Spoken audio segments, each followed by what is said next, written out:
آپ دیکھ رہے ہیں کرائم ڈاؤن نیوز HD۔ خبر شامل کرتے ہیں حافظ آباد سے۔ اینکر پرسن شاہد عباس کی رپورٹ کے مطابق گرمی کی شدت مضر صحت اشیاء کا کاروبار کرنے والوں کے خلاف کارروائی۔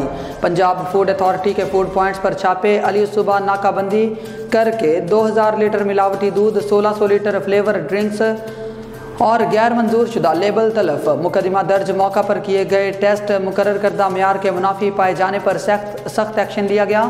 کلفیوں کا لیبل غیر منظور شدہ، تاریخ اجرا اور تنسیخ عدم موجودگی پائی گئی۔ برف کی کلفیوں میں نان ٹریسیبل ممنوع اجزاء کا استعمال کیا جا رہا تھا۔ ایکسپائر جوس فروخت کے لیے تیار رکھے گئے۔ بروقت کارروائی کر کے موذی امراض سے بچا لیا گیا۔ جعل سازی کا مکروہ دھندہ کرنے والوں کے خلاف مقدمہ درج کروا دیا گیا۔ ملاوٹی دودھ کو پنڈی بھٹیاں سے سٹی ایریا میں موجود دکانوں پر سپلائی کیا جانا تھا۔ پنڈی بھٹیاں میں ڈیری سیفٹی ٹیموں نے دوران ناکہ بندی مختلف گاڑیوں میں موجود 2000 لیٹر ملاوٹی دودھ تلف کروا دیا۔ جعلی بوتلوں پر لگی اصلی جیسی نقل پیکنگ کی پہچان کرنا مشکل ہے۔ تیار نقلی بوتلوں کو حافظ آباد کی مختلف چھوٹی بڑی دکانوں اور ریسٹورنٹس میں سپلائی کیا جانا تھا۔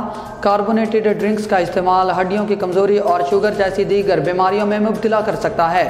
وزیر خوراک پنجاب کی ہدایت پر جعل سازی کا گھناؤنا دھندہ کرنے والوں کا کاروبار جڑ سے اکھاڑ دیا جائے گا۔